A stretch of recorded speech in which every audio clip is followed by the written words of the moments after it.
Good evening, everybody, and welcome to another edition of Inside the Pigskin. Got a busy show lined up. Have a good crew tonight. Off to my right, it's Stephen Rochelle. Welcome back, Stephen. And we Always a have pleasure, my friend. Candy Ebling on, Thanks for having me, Scott. and Mel Farr, my superstar running back, who is going to be having a tribute that he could pay to somebody that I know he's very dear with. Mel, glad to have you on. Hey, appreciate it. Thanks for having me. You're welcome. And Tommy Shanahan, we're going to be doing something tomorrow night on the Motor City Madmouth Show. So I hope you can join us as well. There we go. Hello, Daniel, Barry Sports Highlights. Glad to have you on tonight. Let's get right to it. The Miami Hurricanes waxed Bethune-Cookman by a score of 45-3. Carson Beck goes 22 for 24 for 267 yards, 2 touchdowns. The Canes in that game used 3 kickers, which is unbelievable, who scored points, 2 quarterbacks. And then obviously when you look at the total yards, Miami outgained Bethune-Cookman 543 to 191. BC's time of possession was 31:55 to 28:05. That's the only department they let in. And the best part of it all is Mario Cristobal's press conference was all 6 minutes and 55 seconds. Shows you what he thought of this game. No reason to go ahead and have any clips because there aren't any worth your while. So, Stephen, we got to get these games out of the way. I have a streak going where I don't miss games. That's why I went. But that was about the most interest I had in it. And considering that how many spots there were empty in the press box, it's a different animal. What are your thoughts about Miami, Bethune-Cookman? They're going to have a bigger test in a little while. We'll get to. They're looking good early on. Obviously, we're only 2 weeks in, but Miami looks the part. They're putting the points up right now. So we'll see if they can get back in championship contention status. It looks good early on, that's for sure. Candy, you were there? I was there. I was there for both games. So, they schedule these games for a reason. And that's so that the smaller school, the lesser school can get a payday. And, Miami can work out their kinks. Let's face it. They put in Emory and to see what their backups can do. And I like that because I like Emory as a quarterback. And yes, he's not Carson Beck and he's not making the money. But I like it when we can see some of the backups. Do I like seeing a football game that's got that kind of a score? No. But I understand it.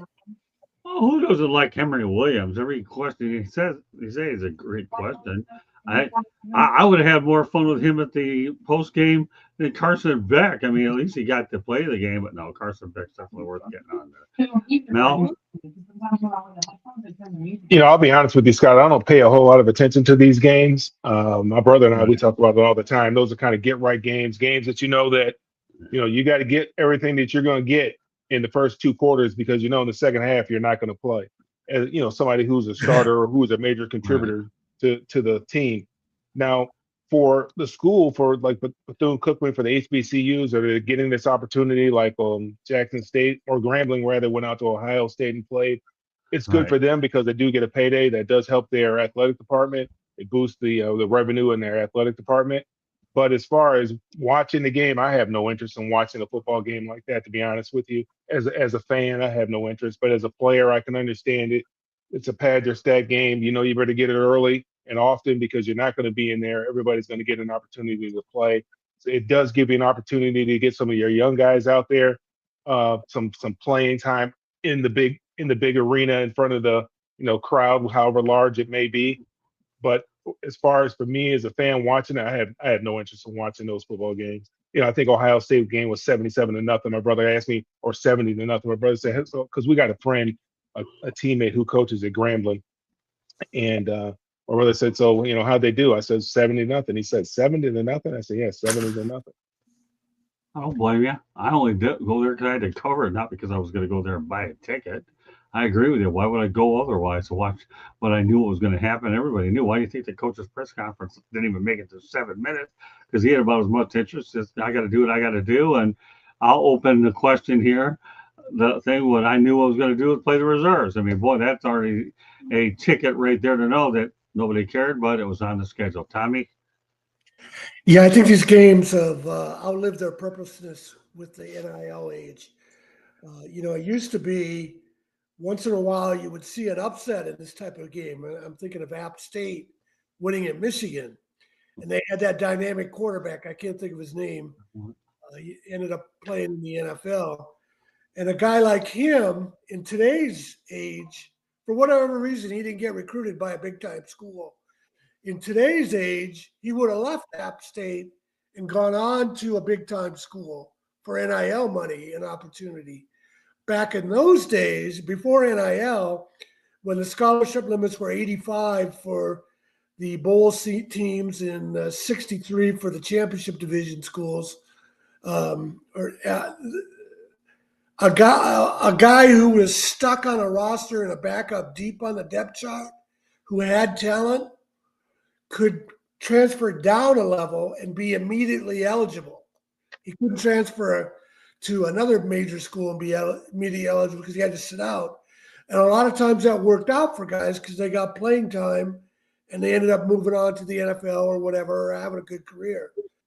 So none of that applies anymore because instead of, I've only had 20-some gap in scholarships.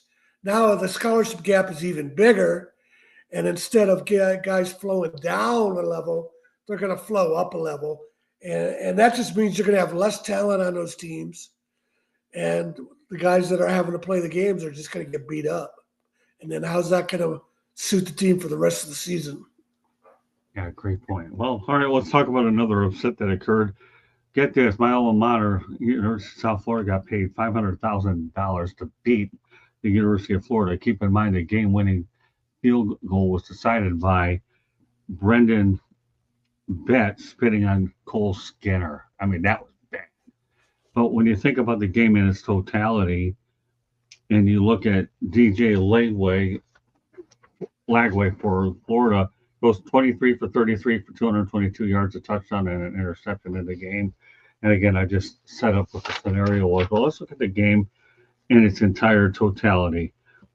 Okay, USF's resume so far looks pretty impressive. They ended up beating Boise State 34-7. Now the Florida 18-16 game, and now they're going to face Miami on Saturday at Hard Rock Stadium. Candy and I will definitely be there. So when you look at the game in itself, Stephen, what are your thoughts about what the stage being set for this game? And keep in mind, it doesn't get any easier for Florida either, because Florida is going to have to take on number 3 LSU, number 5 Miami in 2 weeks, and they got number 7 Texas, and then they also get number 19 Texas A&M. So Billy Napier, which we're going to talk about at a later date, but let's talk about things in the current, Stephen. This is not a good look for Florida, but it's also a good one for USF, because that game, as I understand, will be on the CW network as well. So there'll be a decent amount of national television coverage. We'll start with you, Stephen. Yeah, I mean, it's going to be UCF and Miami is going to be going at it. Obviously, USF. Yeah. Well, University of Central and South Florida, we have rivalry. You don't understand in this state. We hate each other. Well, there's a real rivalry, and unlike the fake one you were coming up with last night. Don't even go there. Yeah, I know. All right, let me get into this. All right, so I'm just gonna say this one. Miami needs this more than UCF. So USF. It's USF. I'm busting your chop. Oh, now you're busting my chops. Oh, that's his way of doing it. All right, now I know. But no, this is the more pressures on the Hurricanes right now. Regardless of everything else. You got Carson back there. You got all these alma mater there. I don't know if you've seen our buddy Christy Jones was posting up him, Michael Irvin, and everyone's been down there the last few games. So the alumni's turning out for the Hurricanes early this season. Let's hope for their sake they're able to put together a handful more wins to see what they can do. But right now UCF is playing with house money. Yeah, I know. Okay, that's okay. He's gonna stick it to me. But I will agree with you on one point. Even though you're busting my chops there is a lot more pressure on the Miami Hurricanes than there is Yeah, on without a doubt. USF because they're on right now. USF is on house money. They really Yes, are sir. in this Yes, sir. situation. Whereas in the case of Miami, the expectations are there. The number five, you have a quarterback getting paid an awful lot of money. Candy, Well, you just took the words right out of my mouth. I mean, Carson Beck is getting paid how much NIL money to come to Florida? They wanted to follow the number one draft pick. That Cam Ward left Miami last year, went on to Tennessee. So now they brought in comes Carson Beck, um, and he's a 6th year starter because of the whole COVID. That's why he's 6th year and can still be playing. Uh, He's making a lot of money. So is there pressure on Miami? Yes, there's pressure on Miami. College football is better when Miami is good, but I would also say that Mario Cristobal needs to prove himself. And yeah, I agree. I think they need to do better than they did last year. Last year they started out strong and they really fizzled near the end. So I really think that he needs to put some statement wins together against some ranked opponents. And because this is, and I don't know that this is a regular rivalry, but this is a rivalry of sorts because it's in state. And anytime you're playing an in state college, it's, a rivalry of sorts.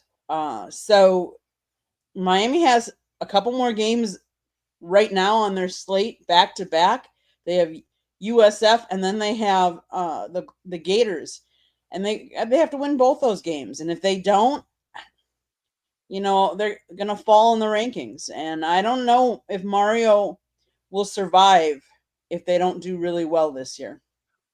You know what, Candy? For some reason or another, my instincts are right on board with what you're saying. Mel, You're muted, Mel. you're muted. Yeah, obviously, this game is real big for Miami. Like I've said it, Mario Cristobal, he's definitely on the hot seat. I know they started out, they're 0-2 right now, but this is a game they're supposed to win. You're supposed to beat USF. I mean, period. They're supposed to, really dominate the state of Florida. That's what, that's what the old Miami used to do. That's what they brought him in there to do, Right. and that's what he has to do. It's going to be a big game for him. Obviously, like you guys said, USF is coming in there on house money. They're coming in there on a high right now. They beat two very good teams. They're ranked now, so now people know who they are. But the thing is, when you got 18 to 22-year-old kids, you never know where their mind is. That's the thing about it. Mario Cristobal may be focused and maybe saying all the right stuff, but the kids might be taking this game for granted. And it's important that these kids don't take this game for granted, because if they do, they can go home with an L.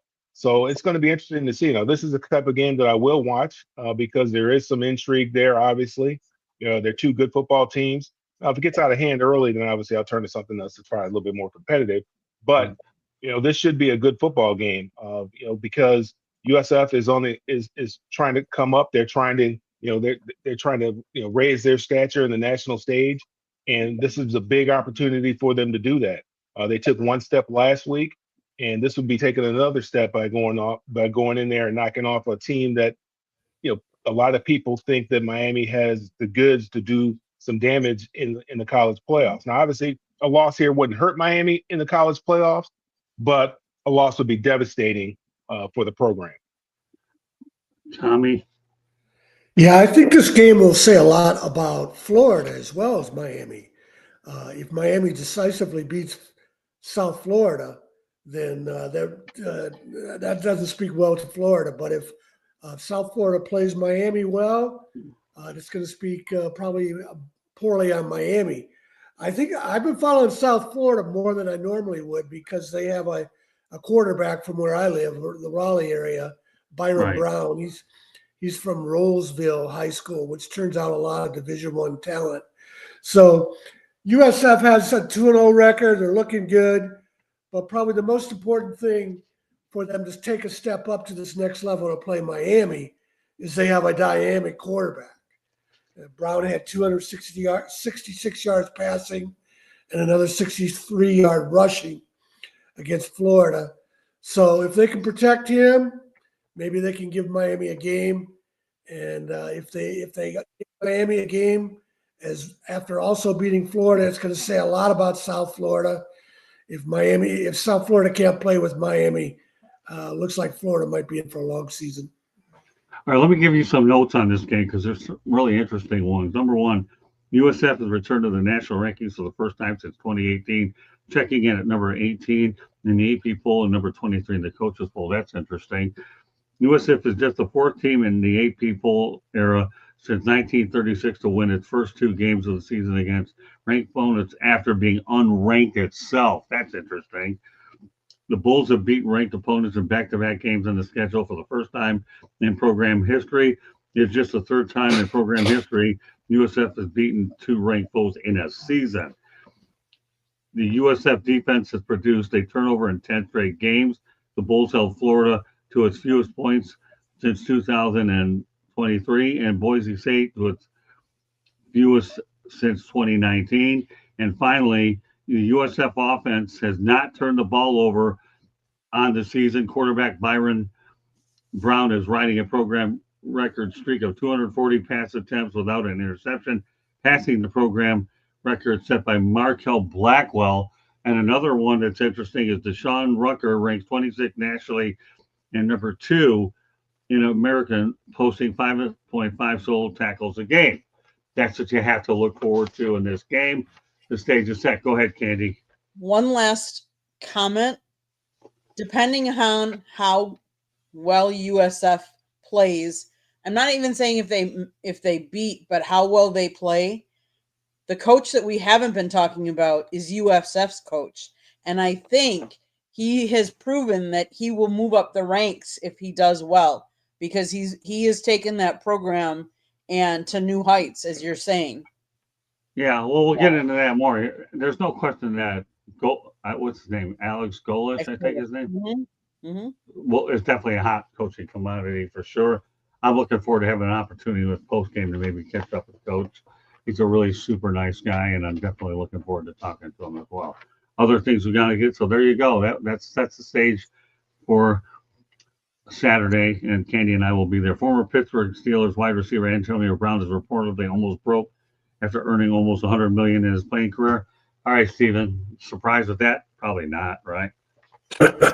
I mean, we talk about this stuff all the time, man, about how players spend money on unnecessary nonsense, and then wonder why. We were just listening to Cam Newton talking about how upset he was that he wasn't able to kind of give his kids, the stuff that he used to give to when he was playing in his career. Right. He made over $134 million in his career. So I don't know. Maybe not buy these flashy jewelry that you don't need to show off to anyone. Maybe not throw away money on cars that you really don't freaking need. A lot of these guys show up, and I think people should take note. Look at Chad Ochocinco, right? All that stuff that he used to do when he was a pro, it was all fake. The jewelry was fake. Everything was fake. How do you think he's flying around to going to FIFA events, going to Super Bowls, going to do this, that, and the third? Because he still has his playing money. Because everything he did when he was a player to kind of show out, show off, was all fake. It was, it was probably just a couple $100. When he'd have these cars, they'd be rented cars. It wouldn't be cars that he would go and buy. He was giving everyone the persona without hurting his own pocket. Some of these players should continue to sit there and spend beyond their means. We're gonna go pay our whole family to be out of poverty and things like that, instead of setting them up with businesses so you don't have to pay for them. Right. It's something we talk about a lot of times with athletes just not knowing how to spend their money. Am I surprised that Antonio Brown broke? No. Look how his career went. I mean, was he one of the all pro wide receivers for the better part of 5 to 10 years? Yeah, he was. But he also lived his life in a way that he would overspend on whatever he was doing. you can't be surprised by stuff like this, and this is what stuff that me, Ben, and a lot of the other guys talk about how athletes need to educate themselves on setting themselves up for when their career's over, so they're not broke, so they're not having to sit there and do these stupid, ridiculous things, go to events maybe they have no interest in being, and it just hurting their overall image even more in the long run. But that's all I got on that one. I'm not surprised, and just some athletes need to be better at what they're doing with the fortunes that they are being given. Candy.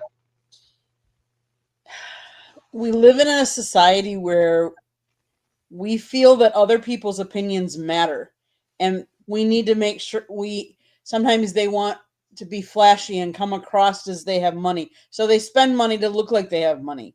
We all know they have money. The one, Scott, I'm going to go back to our Super Bowl days when we were doing before the Super Bowl, and you did an interview that is on our YouTube channel with a former player. I think his name is Antonio Wise. Correct. And he talks about how he does financial planning for players now. And that's what the players really need. They really need a financial planner or someone to help them manage their money, tell them, okay, this is how much you need. This is how much you can live off now because you want this money to last X amount of, for X amount of years or whatever, so that they know that they can't go splash. And I get it. Oh, I want to buy my mom a house and I want to buy these things and stuff like that. Well, that's an investment. But when some of these things that depreciate or that you spend lavishly, you're not going to get that money back. So unless you're smart and protect some of it, at least, Right. you're going to go broke. Mel. Boy, the more money you make, the more money you spend. Now, there's financial literacy courses and classes that are available to all players. It's up to the player to reach out or to take that stuff seriously, or to look into it. Antonio, he has agents, and those agencies usually have some sort of financial literacy program attached to them, or financial investment program where they can take a certain amount of their earnings and put it away and allow that money to grow. But it's up to the player to do that. Now, not all players make generational money. Life-changing generational money. For the vast majority of them, they don't make that kind of money. Now, they make more money than we made back then. But again, you got to consider, depending on where you play, what state you play in. California, taxes are going to be extremely high there. State income taxes are going to be very, very high. And then Uncle Sam, he wants a piece too. So once it's all said and done, you're not left with 130 million. You might have 60 million. That's your money, 65 million. And then you have to, and you don't get it all at one time. And then you got, you bought a big old house and you got 3 or 4 cars or 5 cars. You can only drive one. There's no need to have all those cars, but you can only drive one. So you only drive one at a time. So, a lot of times, when people who've never had money, they don't really understand. And when it comes so easy in playing football, you think it's always going to come that easy. And it's not. Going out here trying to create a dollar is very, very difficult. When you're in the entertainment industry, which football is, you're getting paid an exorbitant amount of money to entertain people. When you're no longer able to do that, you got to go out there and get yourself a real job, just like everybody else. And sometimes players find that difficult. And if you continue to spend the same way you were spending while you were playing, that money is gonna go a lot faster, because you don't have the money coming in. You just have money coming out. You don't have money coming in. Right. So it doesn't happen. It happens to a lot of players. Antonio Brown is the obvious one, because you can just see how he carried himself. So it doesn't surprise anybody that he may find himself in this position. Now, broke for him and broke for me are two different things. Broke, him being broke might be he has 10 million. That's it's different. It's all relative. He might not be able to pay his mortgage. It might be 10 grand or whatever the case may be. So I mean, it's all relative. Tommy? Yeah, he's the poster boy for excess, and also for pro teams coddling an athlete while they're producing. Remember when he was broadcasting live on Facebook while Mike Tomlin was talking to the team? They should have got rid of him then. Seventh round draft pick, whatever. Just get rid of him. He was obviously out of control. The only role left for him is Maurice Claret's role. Right. He did a lot. He spent a lot of time talking to teams and players, college and pro, I think, about all the mistakes he made and how to avoid the mistakes he made. But I don't know if Antonio Brown's that smart, if he'll ever come to that realization or ability. And what Mel was saying about agents having a good agent to put your money away, the great example of that is Allen Iverson. I think he's got a huge sum of money he can't touch until he's 50. You got a big annuity they put away. Yeah. Reebok put away. Yeah. And then the only other comment I'd make what Steve said, don't forget Cam Newton's hats. Why does he have to spend so much money on those stupid hats? That's funny. Well, we might as well stay with this thing. Number one, I think Antonio Brown's a basket case. The way he burned his bridges with Tom Brady as bad as he had. Tom Brady was one of the best friends he ever had. He found a way to burn that bridge. So let's continue the theme with this, and let's turn it over to Josh Gordon, who, by the way, sold his Super Bowl ring and he got New England due to financial issues for $138K. Steven, another guy who's a little bit messed up, Josh Gordon. Again, I don't know if it's spending of excess or, as Mel was talking about, financial literacy, reaching out to the right people, but you should make sure you're not going beyond your means and then having to, sell this off, sell that off just so you can do, whatever it is in your normal life. If you win a Super Bowl, you should be able to put that thing away, man. Have that as a heirloom for the family, something to pass on down to your kids.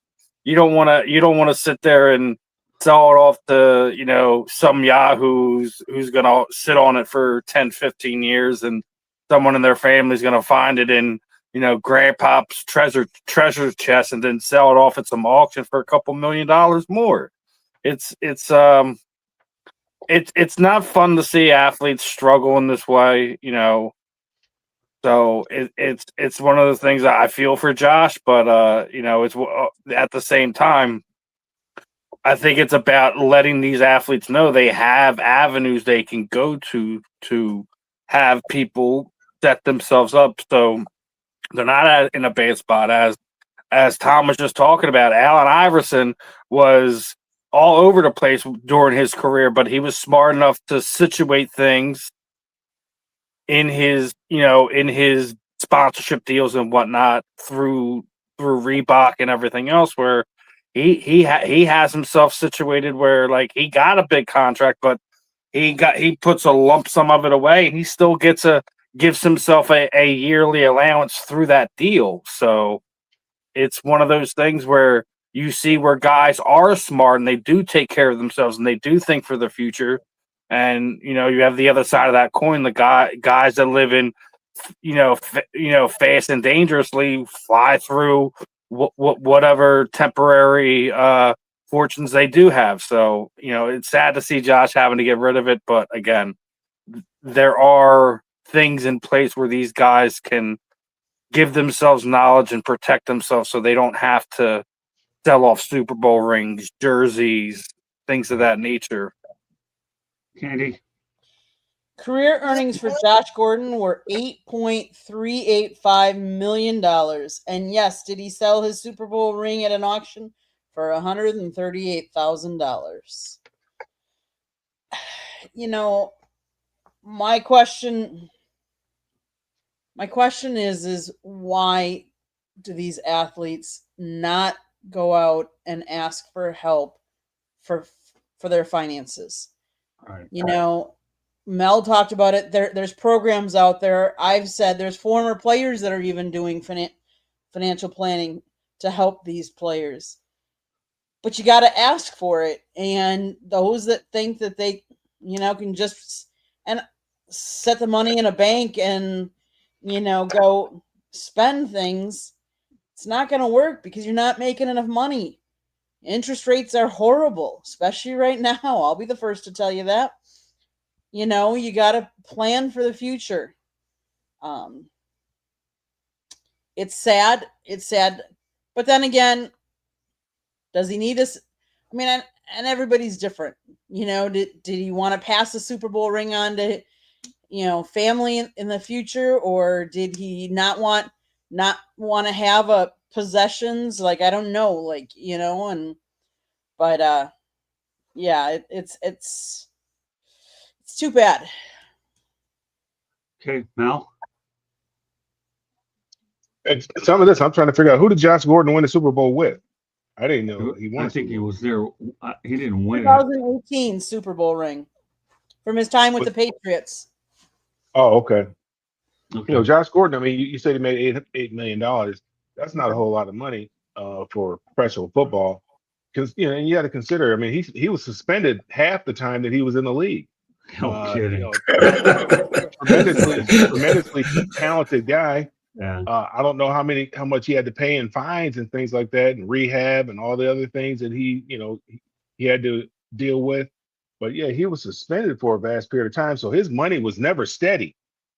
It was always stopping and starting, stopping and starting, stopping and starting.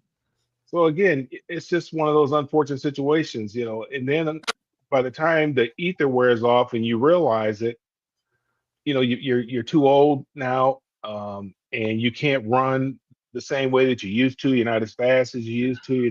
Don't have that short area quickness like you used to have. You can't jump as high as you used to jump, and teams don't want you anymore. It's just not worth it. The risk is not worth it anymore. So you find yourself on the outside looking in, and that's how it is. For the vast majority of the guys, you just don't hear about it.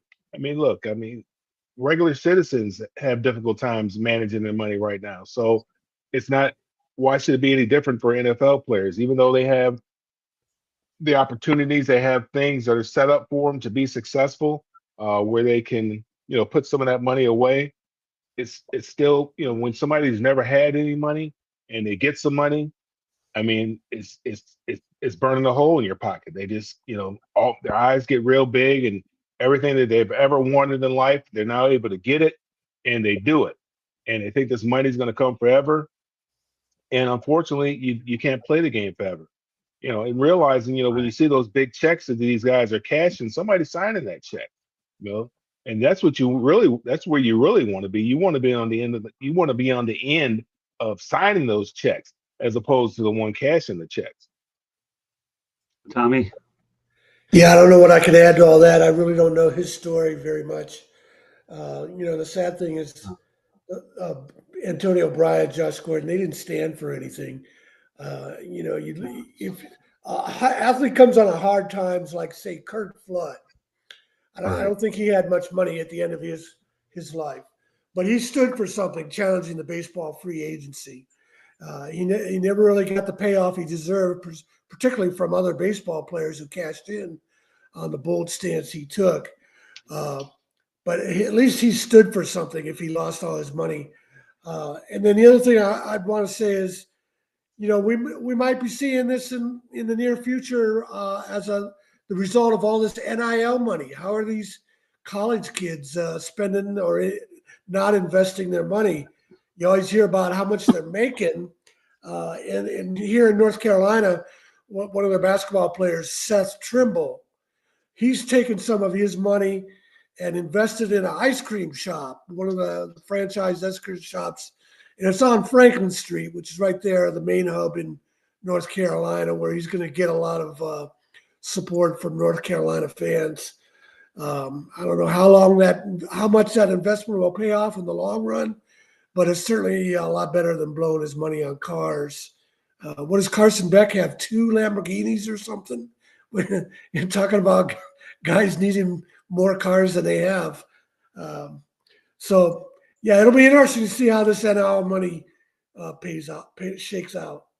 Yeah, as far as Josh Gordon, no steady money for sure with all the suspensions. And regardless, it's a sad shame that he had to sell his Super Bowl ring for 138K. All right, our main topic of the night is going to go back to NFL record 16 black quarterbacks starting week one. I'll list them all for you. This is just unbelievable to think 16 of them for sure. But Bryce Young, Caleb Williams, Spencer Rattler, C.J. Stroud, Jalen Hurts, Patrick Mahomes, Michael Penix Jr., Lamar Jackson, Russell Wilson, Kyler Murray, Jordan Love, Cam Ward, Jaden Daniels, Dak Prescott, Justin Fields, Geno Smith. People, there's no Rooney rule, okay? Now, chat must be broken tonight, Josh O'Dore. We need a little bit more than just a few nicknames, period, and that's that, okay? So now, no Rooney rule needed. Once upon a time, there used to be Joe Gilliam or Joe Gillum, Doug Williams, Warren Moon, Cordell Stewart, Michael Vick, Rodney Pete, Charlie Batch. Steven, this is pretty good stuff when you have that many African Americans under center. And I should mention Randall Cunningham as well. He was another good one too. Randall Cunningham was. Yeah, I mean, I love it, dude. I'm not gonna make any more into it. I seen that trash ass comment in the chat room there. I'm not gonna give that any life. I love seeing this. The fact that we have 16 starting quarterbacks that are African American descent in the NFL, where where we were 20 years ago. It's a good thing to see that we're basically, we're almost at the halfway, half or white guys, half are black guys. We got a couple other descendants in there as well. I like to see the diversity there, and I think they all bring a little something to the table. They all have a different little style to them. Yeah, obviously, a lot of these guys are dual threat guys. There's some of them that are traditional pocket guys. They're bringing something to the game, and I think they're paying homage to the guys that came before them, the Randall Cunninghams, the Doug Wilsons of the world. I said Doug Williams of the world. Well, you had a good one in Philadelphia. Who's the other guy that took him to a Super Bowl, right? I mean, listen, you got to give Donnie Mack some love. Obviously we revitalized Michael Vick's career. A lot of people felt that we just kind of really gave him another opportunity with a great team around him. He still wasn't as polished as he should be, and I kind of agree with some of that sentiments. But he still was given another opportunity here. He still had great games here. Did Michael Vick have his deficiencies? Yeah. He was basically going off of athletic talent alone and not a traditional, studying film, breaking down defense, things of that nature. He was a run and gunner. That's just the way I see it. And obviously, Russell Wilson's kind of giving some more quiet calm to it, but I mean, look at your, the last few. Look at Patrick Mahomes. Look what Jalen Hurts has done in his 5 years in the league. I think they're redefining what we consider what an NFL quarterback is. So, regardless, black, white, yellow, green, orange, it doesn't matter to me as long as the guy can give their team the best opportunity to win. They should have an opportunity to play. So I'm glad we're at this point where we have that many African American starting quarterbacks in the NFL. Go ahead, Candy. What I'm going to say is I love to see it. I love to see the competition, but to me, it doesn't matter what color you are. Put the best person there on the field. And is it great that it's 16? I don't know what the right number is. I just love the fact that we're seeing good football, and there's been some amazing predecessors. And so do I like to see it? Yes, of course. I like to see good playing, good football. So give me the best talented people on the field. That's what I want to see. Mel? Yeah, I was surprised when I don't know where I saw that number, but I was surprised. I mean, I don't keep track of it, but I said, wow, 16 out of 32, that's half. I came up at an age where you didn't see any at all, really. And the first one you forgot to mention was James Shaq Harris that came out of Grambling. He was groomed to be the first quarterback in the NFL.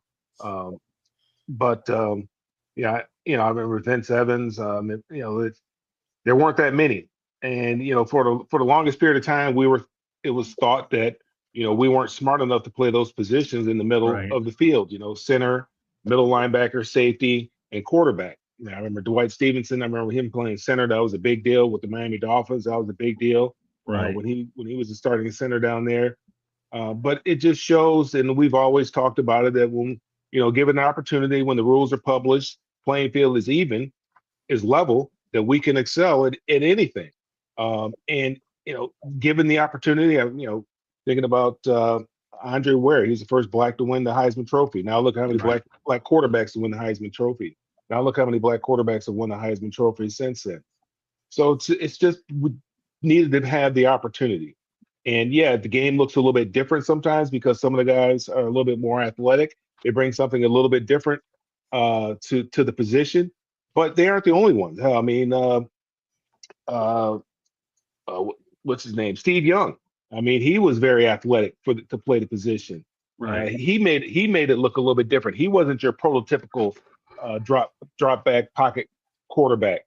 So it just happens that a lot of these guys, their skin color is a little bit different, but they're just as smart. We see how Patrick Mahomes, how intelligent he is, and being able to decipher defenses and pick apart defenses. It's just been just given the opportunity. So it's nice to see. It's nice to see. Long overdue, but it's very nice to see. Well, Tommy, you face reality. You talk about the integration in college sports and all that stuff. That's part of what your repertoire is. What are your thoughts when you see 16 black? Well, I think it was Tony Dungy who was a quarterback at Minnesota in college Right. before he went to the NFL and was switched to a defensive back. I think he was the one who first said that he's looking forward to the day when we just identify guys as a quarterback and not a black quarterback. I don't know. Maybe we're there, or maybe we're almost there. I don't know. But yeah, like Mel said, that's half the league. And how many backups are there? I'm sure there's more than a lot more black quarterbacks. And I want to know is, do these guys know who Willie Thrower is? Willie Thrower was the first black quarterback in the NFL with the Chicago Bears in 1953. He's from Michigan State. Do they know who Sandy Stevens is? He's the first black quarterback to win a national title at Minnesota and the Rose Bowl game. Do they know who Jimmy Ray is? Jimmy Ray is the South's first black quarterback to win a national title. He was recruited out of the segregated South on Duffy Doherty's Underground Railroad. And Jimmy Ray always said one reason he had confidence in Michigan State was Willie Thrower had been a black quarterback there. These guys, I'll bet you very few of them could identify those guys. And then the other people we have to thank are the black quarterbacks in college, mostly in college. There were a few that had a chance in the NFL, like Jim Gilliam. They never got a chance to move on. They had to go on to the Canadian Football League or whatever. Warren Moon had to go to the Canadian Football League before he got to the NFL. So these guys paved the way. They paid a price. And if their histories aren't known, it's a shame. And I'll mention two more names because this relates to how I'm always saying people don't understand that Alabama had nothing to do with the integration of college football. Integration of college football took place in the 60s, led by Michigan State and the Southern schools that began to desegregate in the 60s, long before that 1970 USC-Alabama game. And in 1972, Tennessee's Condredge Holloway and Georgia Tech's Eddie McShann were the first black quarterbacks to start a game against each other in the South. Bear Bryant never recruited Condredge Holloway because he said that the Alabama wasn't ready for a black quarterback. He was a 3-year starter at Tennessee, and then he played in the Canadian Football League. So there's a lot of guys that paved the way to where we are today over a half a century of time. Well, I mean, Damon Allen, Marcus Allen's brother, put up big numbers up in the CFL. Yeah, Damon, Marcus Allen's little brother, right? Well, I'll add another name to the whole thing. How about Dennis Franklin out of Michigan, who was drafted by the Lions, and they had him as a wide receiver. All he did was win with the Michigan Wolverines. We could talk about a lot of these guys, but I remember Dennis Franklin real well. I didn't think he was qualified to play quarterback, but Dennis did a whale of a job with the Wolverines. We could talk about this all night. But, hey, Steve, what percentage is your phone at right now? I got to know. 39. Good. I got a few more topics to get inside of that 39% right. That's okay. Stevie gets on one way or the other. I love the guy, even though he doesn't know the difference between USF or US or UCF. Well, he does when he wants to bust my chops. All right, we'll continue. Yeah, sorry. So there we go. Continue. We're at 39% with him, so we can slip this one in from Philadelphia. All right. Zadarius Smith signs a 1-year contract with the Philadelphia Eagles. Well, the Eagles sense that they needed a pass rusher after a 24-20 win over Dallas. And by the way, the Eagles also added Tank Bigsby yesterday. Steven, your thoughts about Zadarius Smith, Tank Bigsby, and all those guys? Well, Tank Bigsby basically is a cause and effect of Will Shipley, getting a couple of his ribs broken in the Dallas game, so he's going to be out. I think it's like 6 weeks or something like that is his timetable. So he's going to miss at least the next 2 months. So you're going to. I think the other reason for that is you need some help in the return game. I think Bisbee can definitely help you there. Zadarius Smith is veteran guy on that defense. Somebody to calm Jalen Carter down a little bit, hopefully, but also somebody to help give you a rotation for that edge rush, regardless if he's Bellin Jalix Hunt or Nolan Smith. What the way Philadelphia has done their ends or their edge rushers is it's always been by rotation. You lose a Josh Sweat. He signs a big contract with Arizona. You don't go and draft edge rushers in the draft early on to replace that. So, giving the guys an opportunity to kind of just show what they got, he's just there. It's a not too big of a price tag on it. He's I think he's 34. So you got some veteran leadership there, a guy that can go and get after the quarterback when needed, and a guy that could potentially help you come January. So we'll see how effective he is and how he's still wheeling dealing. I wouldn't be surprised if we see a few 1 or 2 more moves before September's over. All right, so Mel, what are your thoughts about Zadarius Smith going to Philadelphia? Well, I thought, there's a lot of talk about him going back to Detroit, but evidently Brad Holmes and the hierarchy up in Detroit didn't feel the need to bring him back in. The way they played the other day, they should be second guessing that right now. Philadelphia, they don't mind bringing in talented individuals that can get after the quarterback. And we know that's one thing that he can do. He's heavy-handed. He's a big guy. He's a veteran, knows how to play the game.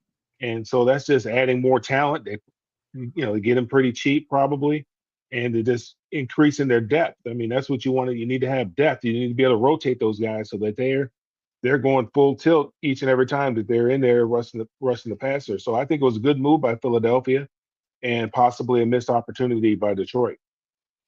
Candy, Tom, you have any opinions on Zadarius Smith, or do you want to move on? Well, I just say that sounds like it's a good fit, and like Mel says, it's a good move for the money. It's not costing them a lot of money. This is the same but different. I always think of Rodney Harrison when he was with the Chargers. He was such a great player, and then the Chargers thought he was at the end of his career, and then he ended up filling a hole with the Patriots and winning a couple Super Bowls. He still had a lot of mileage left in him as an older player, and then Rodney Harrison was just a great guy. Period. Okay, Candy. Zadarius Smith was selected in the 4th round of the 2015 draft. He's played for the Packers, the Vikings, the Browns, the Lions, and now the Eagles. And yeah, he's probably more of a backup role at this point, or he's not a guy that's going to be in there for all the snaps, but he's a guy that is very good at what he does. So even if he's in there for a 4th of the snaps, that gives rest for the other ones that are playing more. And it's a good rotation piece. And he's a good backup if anybody, goes down. You always want to have some veteran people that you can insert wherever you need them when there's possibly injuries, because we all know injuries happen in this league. Okay, fair enough. Let's continue on here. Let's go out to Miami Dolphins. This franchise is an absolute train wreck. They really are. Daniel Jones thumped the Miami Dolphins 33-8 on Sunday. But here's what you have. Tyreek Hill's last 30-yard catch came in week 1 last year versus the Jags, 365 days ago. Can you believe that? And that's just unbelievable. His ex-wife, Keita Vaccaro, is accusing him of multiple domestic violent incidents that occurred during their 17-month marriage. Now, with Hill's divorce to Vaccaro, it provides $20,000 to $50,000 in spending money to maintain their lifestyle during the divorce proceedings.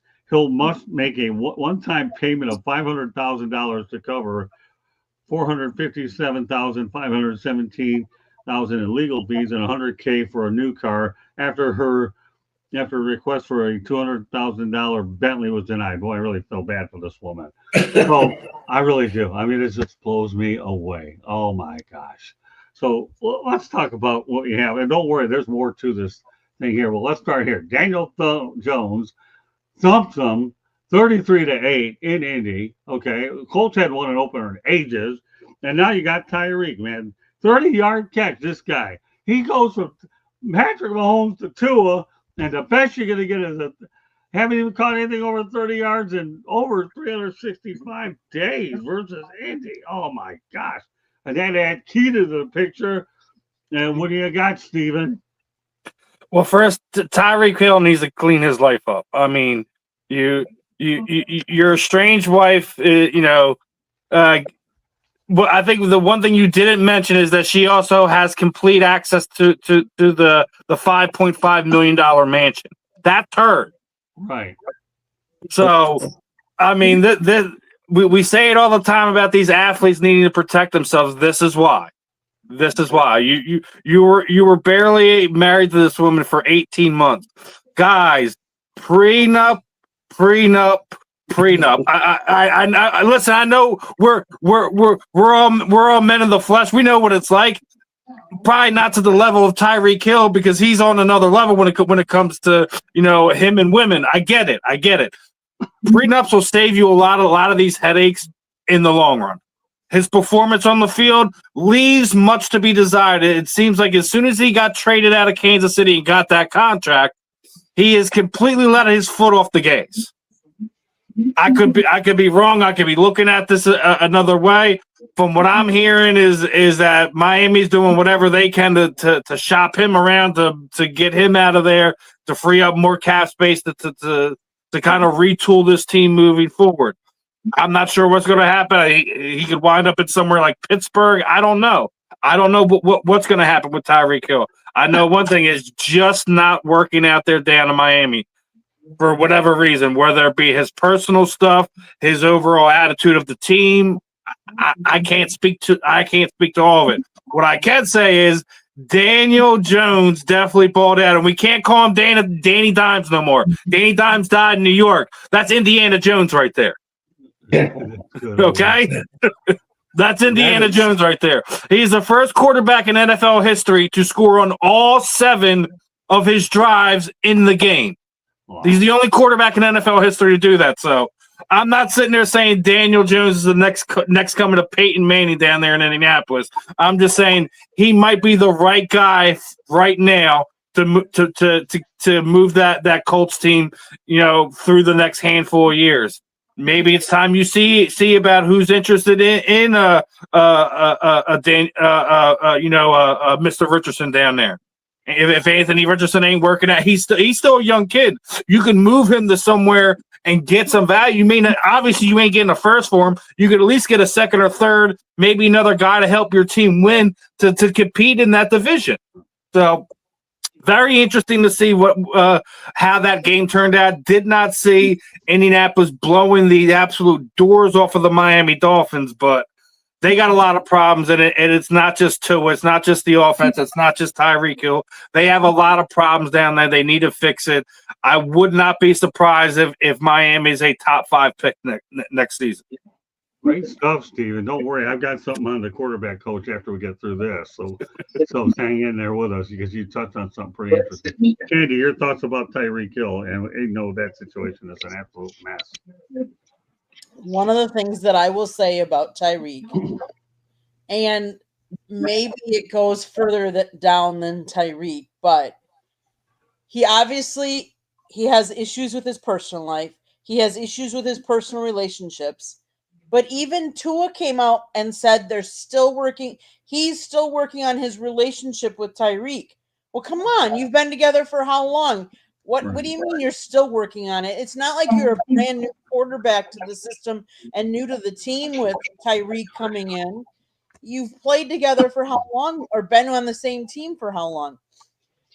Miami, from what I can tell, Miami has a culture problem.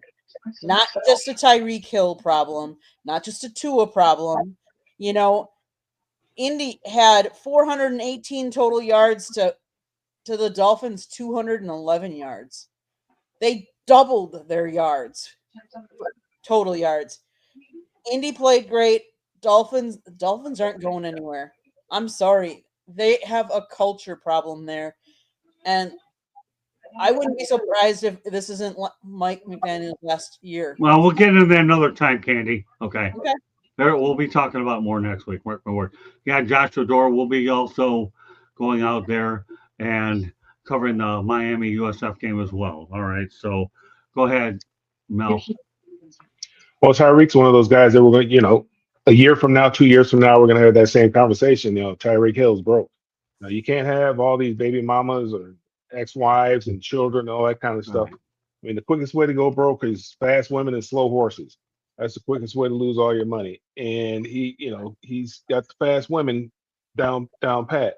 Now, Miami's problem is not Tyreek Hill. Tyreek's already won a Super Bowl. What he should be doing is trying to maximize his earning potential and being a good teammate so that he can maximize his earning potential during the window that he has to earn this money. Because again, once you're out of the professional, once you're out of this entertainment business, it's very, very difficult. It's not the same. So what he should be trying to do is focusing on how he can make as much money as he possibly can. Winning and losing is really irrelevant for him because he's already won a Super Bowl. He just needs to be trying to maximize his earning potential. Now, Miami, it shouldn't surprise anyone that Miami lost in the fashion in which they did because there's a lot of dysfunction there. They don't have an adult in the room. They went from somebody who was super strict. I guess they thought he was super strict. Now they swung the gate all the way to the other side to somebody who's super lax. He doesn't have any kind of discipline. Players really don't respect him, and it's just kind of a free for all there in the locker room. They've got to get the locker room back there. They got to get a hold of the locker room. They got to get control of the locker room. These players are just there, really, basically, probably just trying to get themselves a check. From week to week, they're not really concerned about. They're concerned about it, but not really concerned about winning. You look at Tua. I mean, Joe Burrow was the first quarterback drafted in that draft, and then I think Tua went second. He was the second quarterback drafted, and then right after, Tua. Miami had an opportunity to draft Herbert, but drafted Tua instead of Herbert. Now, how's that worked out for them? And then later on in that draft, Green Bay, I think they trade up and they get Jordan Love. Now look at what all those quarterbacks are doing versus what Tua is doing. The quarterbacks that they passed up on to get Tua, so to take Tua rather. Right. Tua is not the answer, unfortunately. And there's a blueprint out there right now, and they talked about it. They take away his first read, he gets happy feet. He doesn't want to get hit. He's been hit. He's been concussed so badly where he's had those seizures out there in the field. He doesn't want to take those types of hits. And so right now there's a blueprint out there of how you attack the Miami Dolphins, how you attack Tua in the passing game. You just take away that first read, and he gets happy feet, and he might throw it to the other team. But Tyreek, he just needs to be worried about himself, be a good teammate, be a good citizen, and just try to continue to collect as many checks as he possibly can for as many years as he possibly can. Tommy? Well, we learned Tyreek Hill's not very smart when he left Kansas City. Quality franchise like that was. Oh, that was smart. He got paid. That was smart. Oh, he's not going to get paid at Kansas City. They weren't going to pay him that kind of They money. weren't going to pay him. I'm with Mel here. He was smart to get his ring. He got out there and he got his bag. And I also agree with Mel. He needs to be worried about moving forward to make sure he gets another bag. Well, where's his money now that he made at Miami? He would have had more. He would have had more stability and a longer future and a longer foundation and establishment with the Kansas City area if he'd stayed there and maybe won another Super Bowl ring. But I didn't finish my sentence. He gets to Miami and says that Tua throws the ball better than Patrick Mahomes. So how smart is the guy? And then he became a sympathetic figure when the Miami cops dragged him out of his car on the way to the game, Right. and he's lost all that cachet. He's no longer a sympathetic figure. Yeah. So Tyreek Hill, I don't have anything good to say about him. I don't either. All right, so let's go back to what Steven was really touching base on. Colts quarterback coach Cameron Turner on Anthony Richardson. I feel like I've tried everything I can, and I feel like he's giving a great effort in that aspect too. I just think right now his consistency is not where I want it to be. Enter Daniel Jones. All right, so with that said, Steven, go ahead and let's talk about what the QB coach has to say about this. He's how old again? Someone please tell me. He's been in the league almost 3 years. He's still younger than Jaden Daniels. I say this all the time. Sometimes it's not necessarily the quarterback. It's also the coaching and the system you're in. Everything, you have to have a perfect marriage of all of it. The coaching, the team, the quarterback. It's a very sensitive thing. And if one of those three things ain't vibing right, none of it's going to work right. I do think Anthony Richardson does need to kind of grow up some, but I don't think that the Colts organization has all the tools for him to perform the way he needs to. He does need to pick up some really basic stuff. I'm not going to argue with that. But again, I'm saying we're still talking to a guy that's still what 22, 23 years old. He was one of the youngest first round draft picks we've had in NFL history. This is like, to me, that what this feels like when John Gruden gave up on Randall Cunningham.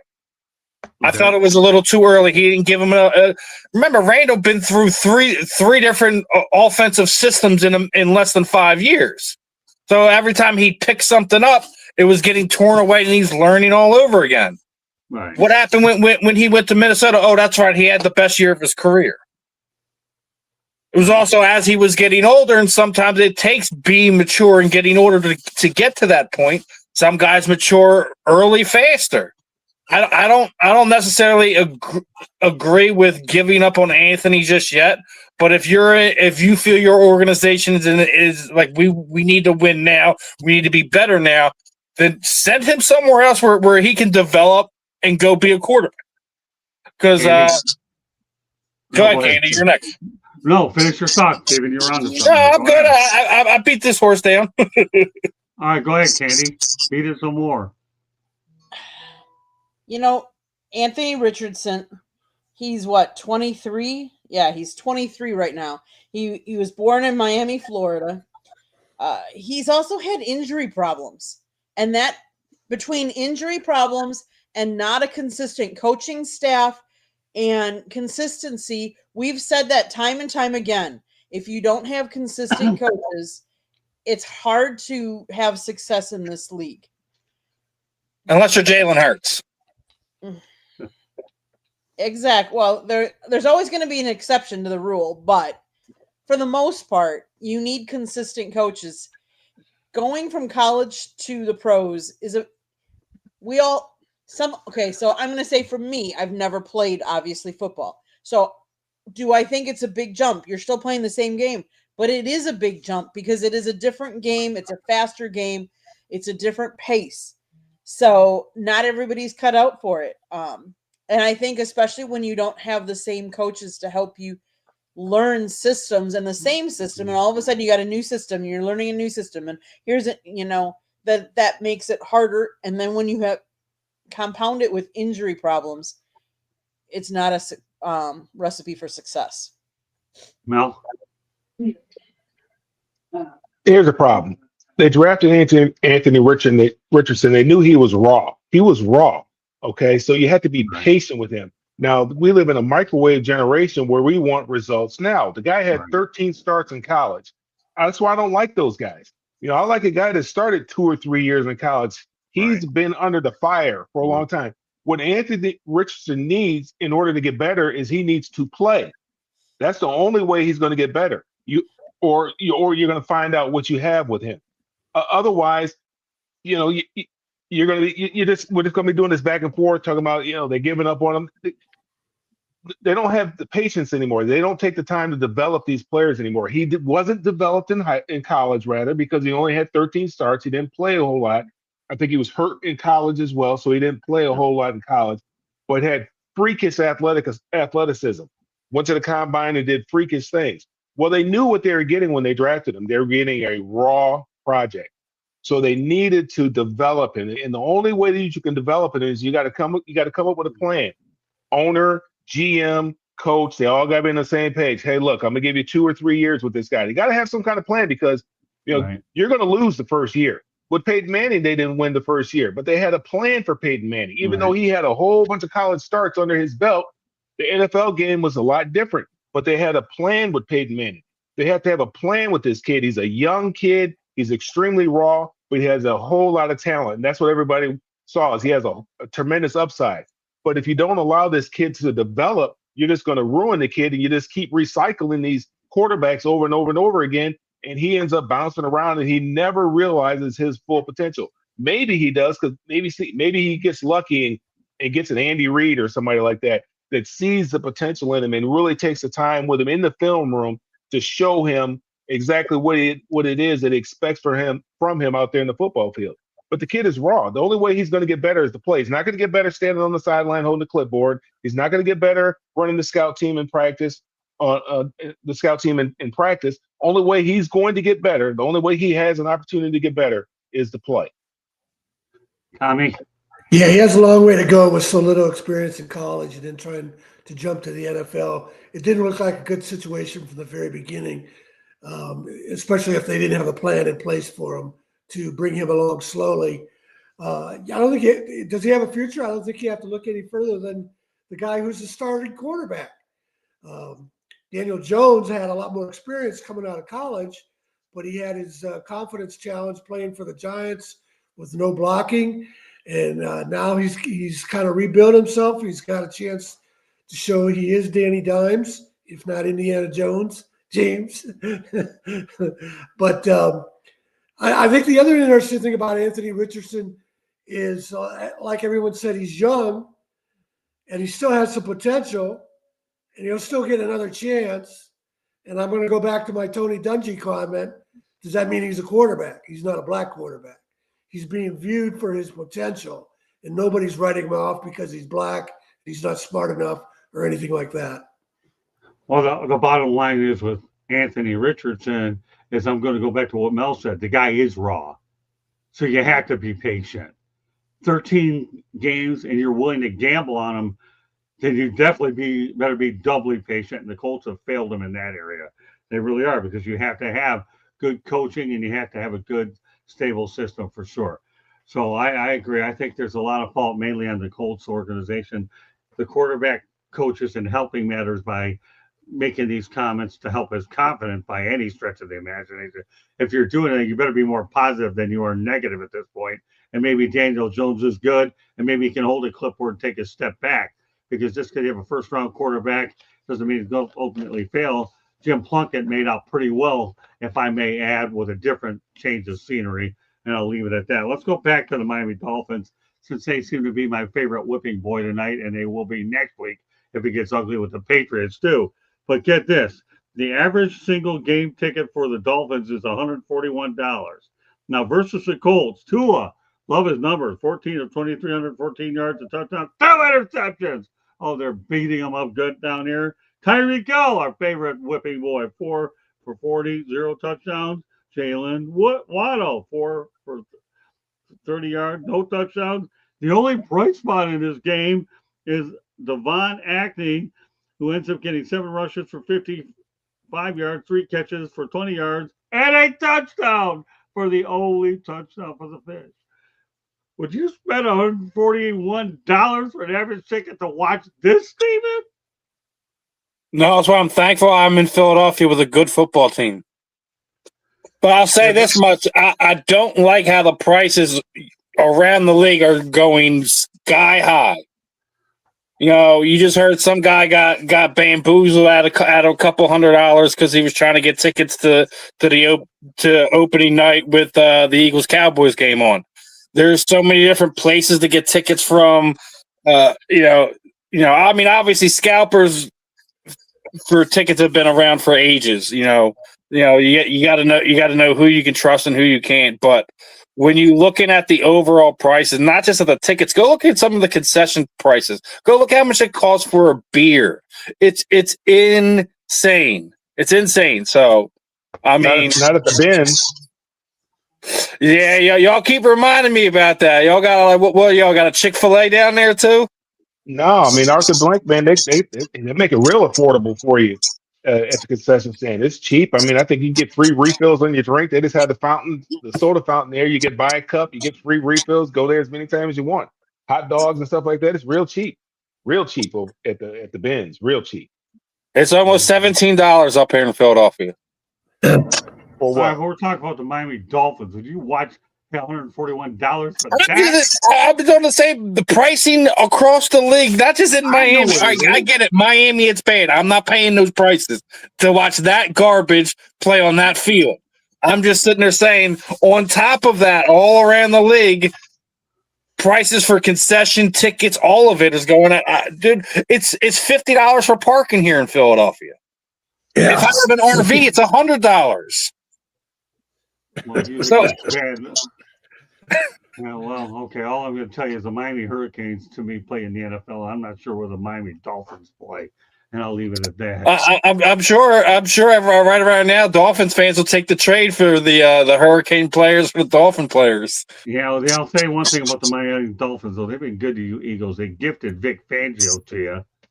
So, I thank them. They were throwing a boat party when he left. I'm sure I'll take the party parade down Broad Street over your old boat party because y'all didn't want to get worked hard or held accountable. Sorry. No, that's okay. I just set you up like you did with me, UCF, USF, whatever. And by the way, an update from last week when we talked about UNLV football. Alex Zorgi, the quarterback who transferred over from Michigan, is out for the year with a season-ending injury. Just thought I'd mention that as well. Candy, what are your thoughts about the Miami Dolphins $141 ticket? You know, we've all said that the NFL markets all of their teams. They're going to make money. Are the Dolphins a good team? Is that a good buy? No, but you're seeing an NFL game. You're going to see two teams. You don't just see the Dolphins. You're going to see another team. Now, whether it's a good game or not, that remains to be seen. But everything has gone up. All the prices of everything has gone up. Going to a concert is going to cost you a lot of money. Going to the grocery store. I used to be able to fill up my cart, and it only cost me how much? And now it costs me triple or quadruple that. So is it a lot of money? Of course it is. But going to any NFL stadium is going to be a lot of money. To park your car any place, it's going to be a lot of money at these ballparks. It's getting to the point where it's not going to be for the average fan to go see a game in person.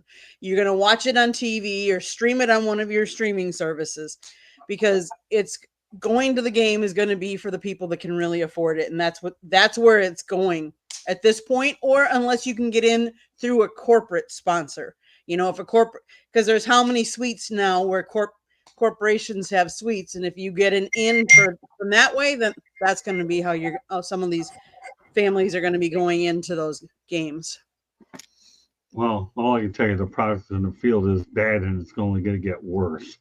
All right, Mel. I'm sorry. What was that question again? We're talking I about was Miami Dolphins' average ticket price is $141. Yeah, I don't really like to go to games anyway. I like to sit at home and watch them in the comfort of my home. Then I can kind of, I can, put them at. I can put four of them up there at one time if there's four games playing, or two of them up there and watch them simultaneously. Yeah, I don't really particularly care for crowds or anything like that. And parking is always difficult. When you're used to going to games in the tunnel and just coming out, having everything laid out for you, when you have to figure it out, it's just a little bit different. I guess I'm spoiled in that way. So I know, it's laid out for me at home. I know where the remote is. I just click it, hit the little clicker, turn on the remote, sit down and relax and watch the game. But yeah, that is a lot of money. I remember growing up going to all the Lions games, and we had Lions season tickets, but it was all laid out for us. We parked in a certain spot, go in a certain way, go right to the seats. It was all laid out. I guess as an adult, I just haven't laid it out for my kids. I haven't really bothered to try to figure out a way to get that done. But it is expensive. But again, it's entertainment. Movie tickets are high. You know, everything is high. So, Everything is pricey. Concert tickets. Nobody's complaining about those Beyonce and Taylor Swift tickets, but they're going. So we don't want to hear it. Are the Dolphins worth $141 for an average ticket? Dolphins aren't worth $1.41 right now. Thank you. Well, don't worry. You'll have a tribute coming up to a guy worth way more than that in a few minutes. So, all right, Tommy, what are your thoughts about the Dolphins and their average ticket price? Dolphins attendance. Was it sold out for the season opener?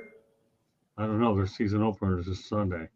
Oh, I thought They were in game. they were in Indy before. Yeah, well, let's see what kind of attendance they have. It seems like everything's being stretched too thin, but we've been saying this about sports for 50 years when free agency first came along. We said these teams were going to price themselves out of the market, and there seems to be a bottomless well. The market always expands, and the stadiums are still full. Until the stadiums aren't full, people. I agree with the others. I don't like to go to games. You got to get there 2-3 hours early to beat the crowd, and then it takes you 2-3 hours to get home. It's just too long of a day. And but the market keeps expanding, and it's an old story to say that they're stretching things too thin because they haven't so far. All right, we're going to go to a station break real quick. Candy, go ahead. Okay, South Florida Tribune Publishing Company published a book, Lessons from the Microphone, Tuning into the Enduring Wisdom of Visionary Leaders. It is written by our host, Scott, the Motor City Madmouth Morganroth, talks about his 40-plus years in the business and how it has evolved and changed. Old school media versus new school media. Get your copy today. It's available on Amazon, Barnes & Noble, Kindle, Google, and Apple Books. There's also a link on our website, www.southfloridatribune.com, where there is a plethora of great content, so go check it out. If you like to listen to podcasts, you can find us wherever you get your podcast. If you want to advertise, call Scott, 954-304-4941. And if you want to be a guest on a show, or you want to have a topic that you want us to cover, you can always email us at southfloridatribune@gmail.com. And if I talk too fast, it's been scrolling on the bottom. Back to you, Scott. All right, Candy, well done. All right, so let's talk about everybody's game of the week. Last week, which one stood out in your mind, Stephen? I actually have two of them. Love the Pittsburgh Jets game. I thoroughly enjoyed that one. I was hoping that Justin Fields would pull that out at the end, but either way, that was a great one. And though I turned it off and missed the last 4 minutes of the game, the Buffalo Bills dismantling of the Baltimore Ravens with with being down 17. What was it, 17 points? I believe it was. Right. So yeah. Mm-hmm. And what did we talk about as we were leading up to the season? Who's on the hot seat, right? Well, Baltimore Ravens, right? All right. It's it's Jim Harbaugh. It's Lamar Jackson. This is supposed to be their year. When you thoroughly play that well, then have that defense that you got that everyone likes to tell us is so great. Get undressed by Josh Allen. I mean, he is the reigning MVP and all that. I get that, but sometimes you gotta hold strong. I will note something too. As I say, I do respect my rivals here. Dak Prescott looked pretty good Thursday night. If it wasn't for 4 drops by CeeDee Lamb, we're having a different conversation this week. So we'll see if they can figure out what's going on with CeeDee's dropsies. But I thought week 1 of the regular season delivered in many different forms. I'll also note this, that Eagles and Cowboys almost set the opening night record for most views. I think it was like 28.3 million people watched in, and that's also with an hour and 10-minute weather delay because of lightning, where they lost a lot of their viewers, so they probably would have broken it. Great start to the season.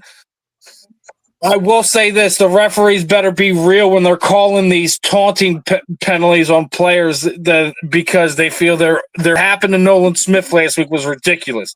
He was called for taunting. Meanwhile, the player's 5 feet away from him. He's not standing over top him, or he's just excited he made his play. I get we want to clean that up, but you make sure it's actual taunting, not just the guy celebrating a tackle. He didn't do any movement outside of flexing. And then you call him for a 15-yard penalty. He's not standing over the player. Other than that, great first week. Well, Matt Prater to the rescue for the Buffalo Bills. And by the way, your man Jalen Carter out here got fined $57K, served his 1-game suspension because it was on the first. I think it's a shame Dak didn't get one too, because he started the whole Spitgate thing. Yeah, well, I talked about a little bit on the Florida USF game, but Jalen Carter with his 57th game. But look at it, if you're going to get nailed, you might as well go ahead and get the one play over with, and you're out the whole game, so you can come back fresh and start all over. Hello, Kneecap Fighting. Glad to see you in the chat room. Great stuff. Okay, so Jalen Carter, you're off the hook. You can play next week. Just keep your moisture to yourself. Okay. But that said, Candy, what game stood out to you? Well, I'm sorry it was at your expense, Scott, but I have to say that I was pleasantly surprised and happy with the play of the Packers as a whole. They are the youngest team in the NFL right now. We all wondered their run defense, what was going to happen, shipping Kenny Clark in and bringing in Micah Parsons. Yes, there was going to be excitement, Micah Parsons and stuff like that, but how was the whole team going to gel together considering that trade happened last week? And how was the offense going to play? Because let's face it, in the preseason, I talked about it. There was penalties after penalties after penalties. And last year it was drop ball after drop ball after drop ball from Jordan Love. So I was happy to see much improvement in all of those areas against a team that, albeit they did not have a good game, they're a good team. And it's, I was just happy to see that type of a performance by the Packers. I don't take that stuff personal. I don't care. It is what it is. The Packers played a better game than the Lions. I guess the one thing the Lions should probably learn from that is they plan to use Isaac Tesla a lot more in that offense, because he got 3 of 67 snaps and a touchdown. That was one of the best catches I've ever seen. So you better get him in the ball game a lot more, and that's what they're going to have to do for sure. All right, go ahead, Mel. Yeah, I like the Pittsburgh game was interesting. Pittsburgh and the Jets game. I think Justin Fields played well. So there was a lot of points scored, between both of those teams, and both of those teams had difficulty scoring last year, and neither one of them had difficulty scoring this year. And that could be one or two things. I mean, the offense has gotten better, or the defenses have gotten worse. So that's something I think that's something they're going to have to watch for the rest of the year. But it was nice to see Pittsburgh being able to put up some points and having some good quarterback play, because they've had very, very poor quarterback play. Even when Justin was there, I mean, the quarterback play just wasn't very well. It was limited, to say the least. But I think that they have a lot of confidence in him there in New York, and Aaron Glenn is showing a lot of confidence in him, allowing him to throw the ball downfield a little bit. and I think it's opened up that offense. And he looked very impressive. I was very pleased with how he played. I feel he's a good player. I think he just needs to be in the right type of situation with somebody telling him and encouraging him and building up his confidence. And I think he can be a pretty good quarterback. So that was a game that I thought was interesting. I fell asleep on the Buffalo and Baltimore game. I actually thought Baltimore was going to win that game. Woke up in the morning and found that they had lost. But that was a good game too. I mean, those are two quality football teams. But again, typically defenses are ahead of schedule, ahead of the offenses. But you look at some of these scores, especially with a team like Baltimore who thrives on defense. For them to give up that many points would be very concerning to me if I'm a coach. And it doesn't matter whether it's to Buffalo or if it was to Miami. It doesn't really matter. It's very, very concerning that they gave up that many points. Buffalo, giving up 169 yards to Derrick Henry, that's a problem. But again, he's a problem for most teams as well. But those are the two games that really stood out for me this weekend. All right, Tommy. Yeah, the Buffalo-Baltimore game stood out for me primarily because I liked both those quarterbacks, Lamar Jackson and Josh Allen. The thing I always remember about Lamar Jackson, because he was here in the ACC at Louisville, and after he won his Heisman Trophy at the ACC Media Days kickoff, he was getting asked about the pressure to win another Heisman. And he said, there's no pressure. I wasn't trying to win it the first time. I've always liked that answer. And then I've always liked how Josh Allen came out of Wyoming. And it was a great finish to that game after it seemed like it was going one way. The other two games, I guess, that were big surprises to me is I didn't think Aaron Rodgers had anything left in him. He's still got 16 games to go, but he sure is off to a great start. 4 touchdown passes? Yeah. And then I thought the Cowboys were going to go downhill real rapidly, but they were impressive against the Eagles. Yeah, I'll say there's only one game that stood out to me. It was definitely the Pittsburgh and the Jets game. Chris Boswell, 60-yard field goal. What a great moment for him. Aaron Rodgers, 244 yards passing, 4 touchdowns. But here's what he said. I'm just glad that he not only got even with Aaron Glenn, who could doubt him, but it was great to get even with the entire Jets organization. And since someone mentioned it, J.J. McCarthy looked really good after throwing that pick 6 last night, too. Well, marching Minnesota back against the Bears, too. Right. Well, great to know. I'll follow you up on that one as well. I wasn't finished. Okay, so here's the thing. Now, I was glad for Aaron Rodgers. Let's face it. Say what you want about the guy as a drama guy, but he got even with the Jets. He paid them back in a big way, but with that impressive performance, and he did it in New York in front of 83,000 of them. He did. So, here's a guy like Aaron Glenn. Get you to fly across the country to tell you they don't want you. You could have done that with a Zoom call. You really didn't need to drive him there. So what is he going to do? There you go. Take that. And to the rest of you, I wasn't a problem. You guys are the most dysfunctional organization on the planet. And yes, I'm glad you went out there and brought that up with J.J. McCarthy, because now here's my thinking. I'm glad that Ben Johnson and Aaron Glenn, the two Lions coveted assistants, got head coaching jobs, are 0-1. If that isn't because that sets the stage for a Dan Campbell. And all of them are. You got to think about it. They're 0-3. They lost 2 total games last season. 2, right? Right. Exactly. Them combined, they're 0-3.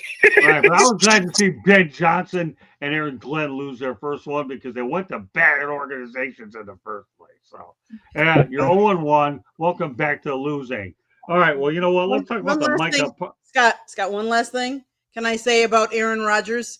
With the 4 touchdowns that he threw on Sunday, he now tied Tom Brady for 28 4-touchdown games. So for the most, so he has a chance to beat Tom Brady's record in that respect. Okay, sounds good. Let's talk about the Micah Parsons of Impact versus the Detroit Lions. He did get 1 sack. The Lions offense definitely sputtered, and the Packers rolled to a 27-13 win. Let's face the reality. The Packers are a hungry team. They've been beaten up by the Lions the last few years. Good, hungry defense. Steven, some thoughts about Micah Parsons? Well, I mean, limited snaps, because obviously how late the trade came, how surprising the trade was, and everything like that. He was still impactful. He had Penei Sewell spinning like a top, and that sack came in a situation where Goff is about to break the pocket and beats Sewell, runs halfway around the formation and runs him down for the sack. So he had a big impact. I'm going to reframe my previous statements. The Green Bay Packers are going to be the team to beat in the North this year. There's no way around it. Between having the tools they have on offense, adding somebody like Micah Parsons to that defense, that was already a pretty good defense beforehand. So the Micah Parsons effect is going to only get bigger over the coming weeks as he gets more familiar with the scheme, with his teammates, what to expect, etc. The Micah Parsons effect is going to take the Packers deep in the playoffs, and they should be a team to watch moving forward. All right, Candy. Micah Parsons brought an energy, and I think he drew from the crowd because I think he was really surprised by how well the fans really cheered for him when he even came onto the field. And I think I think home field advantage was an advantage in that game because I think they really brought the energy, and that made the defense feed off that energy from the crowd. They are a fast defense because they're so young, and I think that's part of it too. And I think that's what attributed partly to their success. Micah Parsons has already said that he's going to help. He's going to be training Luther Van Ness, who needs a little bit of help too. I'm excited to see what this defense and what this team does.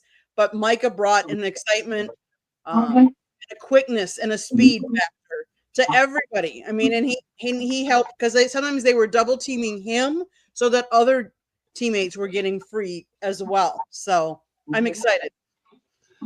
Mel?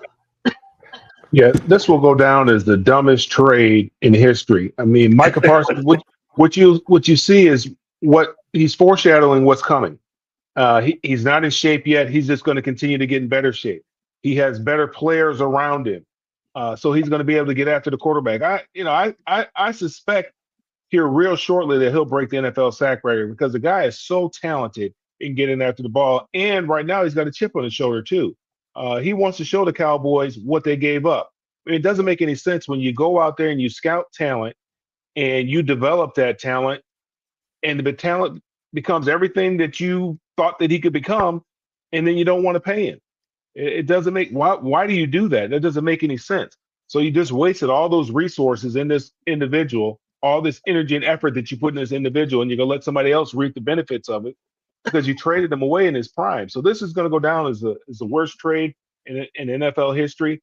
And yeah, I agree with Steven. The Packers are, without question, by the way that they beat up on the Lions. If the Lions can't figure out a way to get some offense and some defense, but in particular, if they can't put up some points, I mean, they were the number one scoring offense in the league last year, and they looked terrible. I mean, they looked the same way they looked in the preseason. It didn't matter who had the keys to the car; all of them looked terrible. The quarterback play just the offense. I'm not going to say the quarterback play. The offense is just it doesn't look good, and you can see that's obviously because Ben Johnson's not there anymore. Tommy? Yeah, this could have played out better the way it started. He not only played more snaps than they were expecting him to be able to play, but he seemed to spark the other guys. I hate to praise a Michigan guy, but Rashawn Gary had a great game too. So it's playing out great through one game. But before the game, when they were talking about how he had to take some shots, some injections for his back, I started wondering, boy, did Jerry Jones know something that wasn't involved in this trade here that people weren't discussing? Because if you have a back injury, that's tough to deal with. But maybe not. Maybe he's fine, and it's going to continue the way the first game went. I'm going to say one thing what I said when the trade came down. This trade reminds me of Reggie White. Once you brought Reggie White into Green Bay, what happened to the Packers? They went on to win a Super Bowl. We'll leave it at that. Next segment is Mel's. Okay, and he's going to do a tribute to Al Fracassa. But before I turn it over to Mel, let me talk about Alfred Casa's numbers. He began coaching at Royal Oak Shrine in 1960 and took over at Birmingham Brother Rice in 1969. He remained as coach in the Catholic League through 2013, amassing a 431, 17, and 7 record in 54 years on the sidelines. The source of Detroit Free Press, one of the winningest and longest tenured coaches in Michigan high school football history. Mel, the floor is yours. I know you talked about it on Facebook. Now you can talk about it again. Yeah, I mean, I definitely, would not be who I am if our paths had not crossed and my dad had not made that decision to send me to Brother Rice High School. The what Coach Fracassa demanded out of everyone, not just me, but out of everyone, is excellence. Not perfection, but excellence. He wanted you to give it everything that you had. One of his things, we always had a motto every year, be the best that you can be, was one of the mottos that we had. Life's battles don't go to the stronger or faster man, but to the man who thinks he can. He'd always say, do it better than it's ever been done before. He just always had some sort of motto that for the team each year. And you think about it, he's had in 44 years, he sent over 300 players to college. I think he had about 16 players that went to the NFL. What he instilled in us a toughness. We weren't always the biggest or the fastest or the strongest, but we were the most physical. In order to be physical, you have to have a sort of mental toughness. I don't think you can be physically tough without being mentally tough. And he instilled a mental toughness to us. The things that we had to do, that we did, we were very, very confident when we went out there in the football field because we know the kind of work that we put into it. Long before teams were in high school in particular doing anything in the spring, we had these things called agility drills in the winter. 6 o'clock in the morning, we're out there doing like combine like type stuff. And to end it off, we first started out whatever year it was, that's how many down ups we'd have to do. Then it became 110 down ups, because he wanted us to give 110%.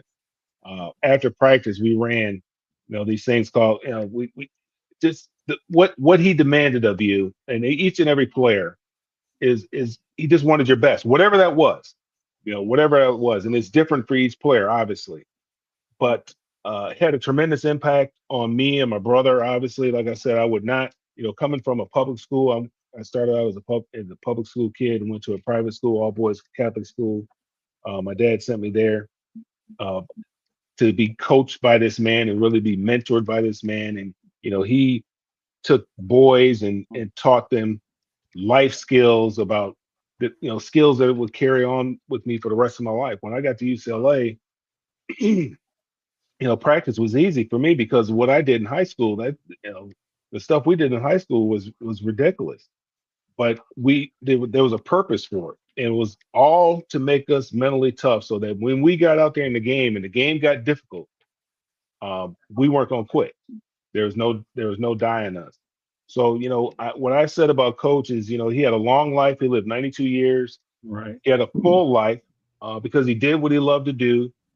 He was a man of tremendous faith, and he had a fruitful life because he has a lot of seeds out there. Each one of the 1,000 players that he coached is fruit from Al Fracassa, and we're all better for having crossed his path and having him coach us.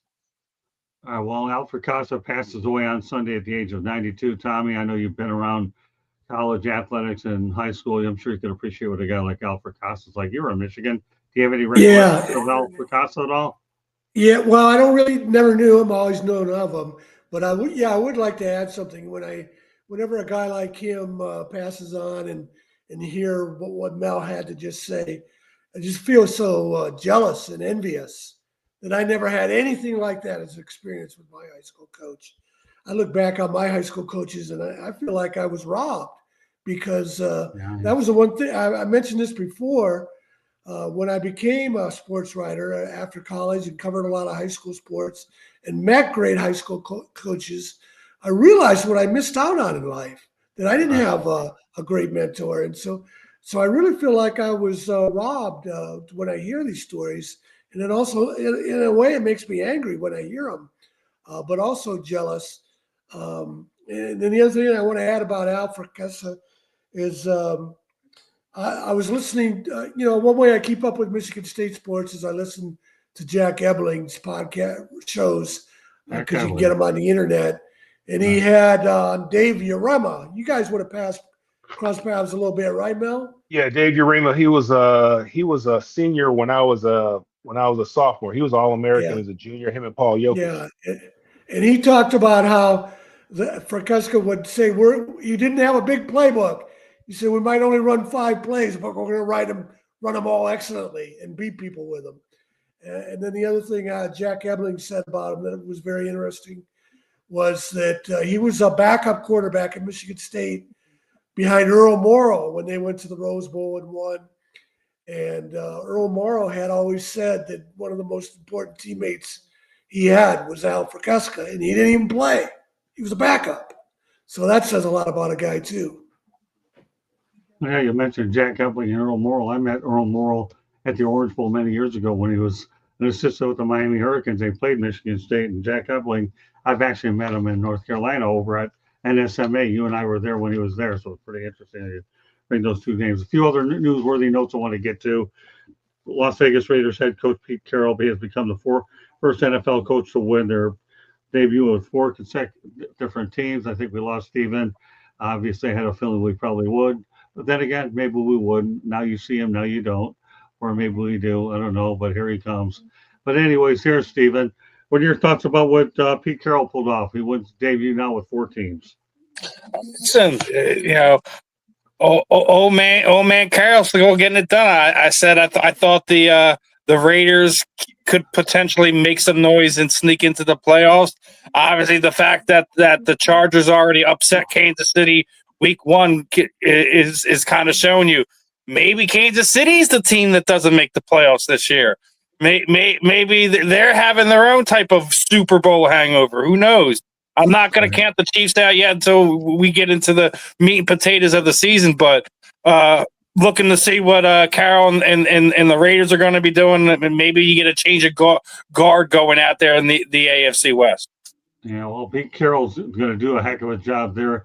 He's got Chip Kelly as his offensive coordinator, and Andy Reid's a tough out. Not that you care about Chip Kelly because that reaches a bone with you. No, if he ever gets back here to Philadelphia, they're going to burn him at the stake. Yeah, I wouldn't doubt that. Yeah, well, maybe that's Chip Kelly, but they're not burning Andy Reid. I will say this much. Chip Kelly would be smart if he never ends up in a room with LaShawn McCoy or Deshaun Jackson. Say it like that. Oh, you're no doubt. Okay. Steven, since I know you don't have a lot left on your battery, I'll just hit you with these last 2 topics. They're not very big anyways. But let's just talk about Bill Belichick. You surprised that he drew 6.1 million viewers in his? No, he's must see TV no matter what. The funny thing I'm seeing right now is the tiff that's still going on between Bill and the Patriots is absolutely hilarious.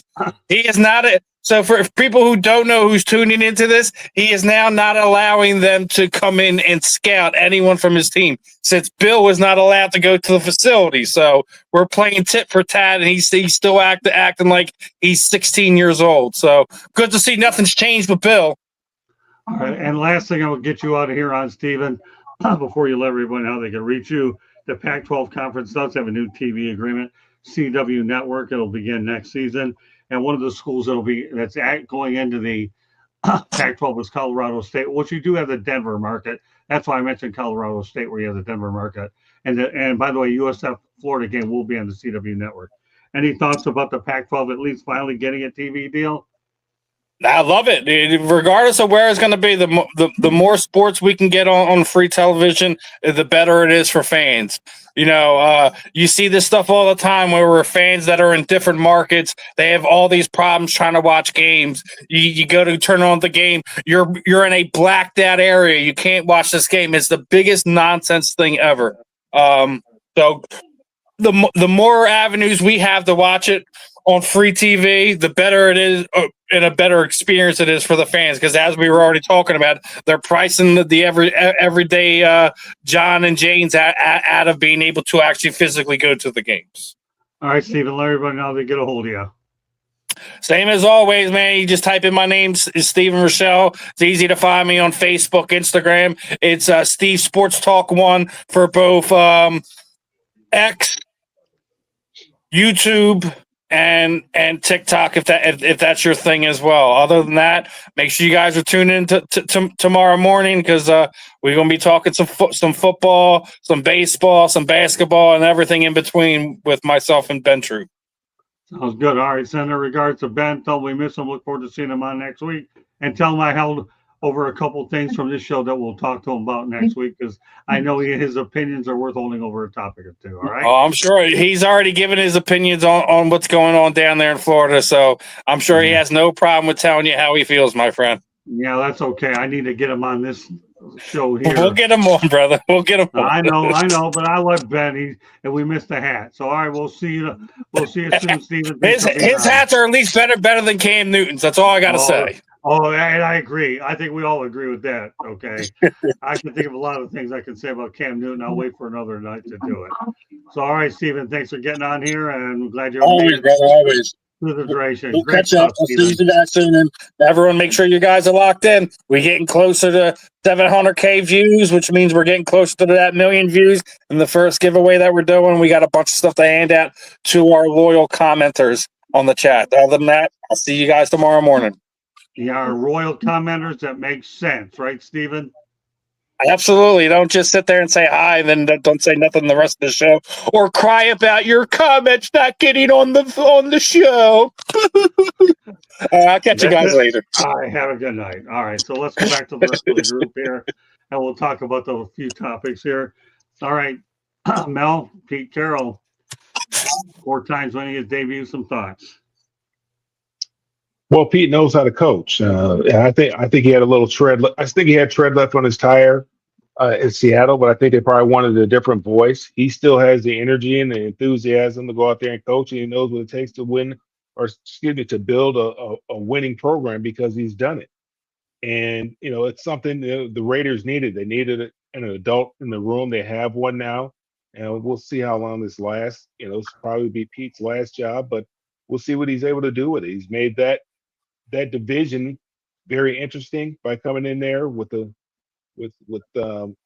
Denver and with the Los Angeles Chargers, and obviously with Kansas City. So it's going to be very interesting to see. But yeah, I mean, it's great for him.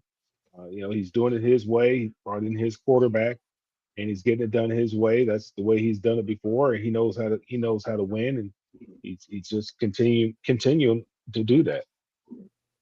Tommy. It's interesting that Pete Carroll and Bill Belichick are both 73 years old. And Carroll got another chance with an NFL team, but Belichick couldn't. Which is why he's at North Carolina. No NFL team wanted him because of his reputation for trying to run everything and being hard to deal with. Right. So Pete Carroll, obviously, that's not who Pete Carroll is. He's obviously a good coach. But I'll forever think about him as getting out of Dodge, USC, before the NCAA. You were cutting out at the very end, Tommy. I say he's obviously a good coach, but I will always think of him from his USC days when he got out of town before the NCAA posse caught up with him with probation and penalties for the USC program. There you go. Okay, Candy. The win was Carroll's first NFL victory with a franchise other than the Seattle Seahawks since 1999 when he was with the Patriots. Carroll will turn 74 next week and is now the oldest head coach in NFL history. He's more than 7 years older than Kansas City Chief head coach Andy Reid. Let's face it, the Raiders started out, they weren't the best team in the league last year or so. Carroll's getting them off to the right start and moving them in the right direction. I mean, he's a good, proven coach, long tenured history. He doesn't have the short answers that Bill Belichick always had with the media, although Bill's got to have a little more media presence now that he's in North Carolina. He can't do the short, quick answers that he did when he was in the NFL.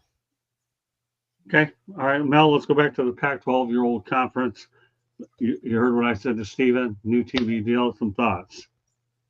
Yeah, not much. I mean, the CW. I don't know how many people watch the CW. I mean, it's great for the remaining Pac-12. I wish they would have done something a long time ago, and the Pac-12 wouldn't have broke up. But I mean, I think I think they broke. I think it was inevitable. It was going to happen. I think the Big Ten wanted to be on the wanted to have a presence on the West Coast.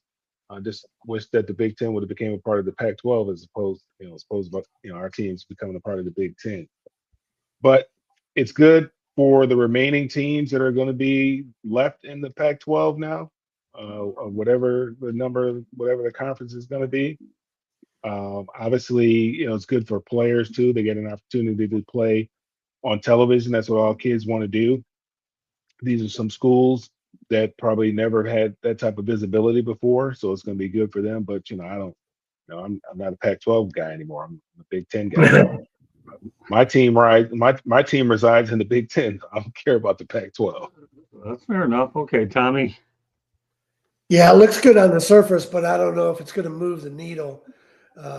When your membership is Colorado State, Fresno State, Texas State, Utah State, San Diego State, Boise, I don't know how much that's going to make a difference and attract eyeballs. They need a football program to capture the nation's attention, a lot like Boise State did in the Mountain West. Can they do that in the Pac-12? In basketball season, they do have Gonzaga to be that team to capture attention and eyeballs. The one good thing I will say about CW is it's a channel that's everywhere. It's not like having, some of the Big Ten games are on Peacock, and you have to have a subscription to watch them. Right. And so I see the Big Ten games because I'm interested. But if a Big 12 game was on Peacock, I couldn't watch it. Fair enough. Candy? You have to like it when a conference like that does go on to a station that is televised, like Tom and Mel said, everywhere. And Steven said it too. It's free television that people can go and watch. And how is some of these high schoolers going to see that now all of a sudden a conference that wasn't on TV is now on TV? They can watch them. They can be promoted more. It can only help the conference. I think it's a good move.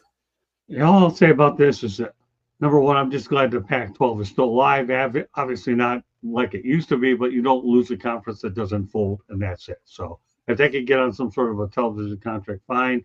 Certainly the members aren't like they used to be, but the fact it's still alive is for me. Final topic of the night. Coach Belichick, we talked about 6.1 million viewers. Candy, the guy still draws. And Tommy and I will be talking about their last, we'll talk a couple college things on the Motor City Madhouse show tomorrow, but not this one. So Candy, thoughts about 6.1 million viewers watching the TCU game? I mean, I think it was great. I mean, granted, it wasn't the game that we expected the results to turn out the way we thought they would, but it's good for college football, to have a name like that and to have a draw like that. It's good for football, for college football. Tommy? Bill Belichick, of course, is going to draw attention for a while. They've got to keep winning games. They play Richmond this week, so they should win a second game. Then they're going to have to go to Central Florida.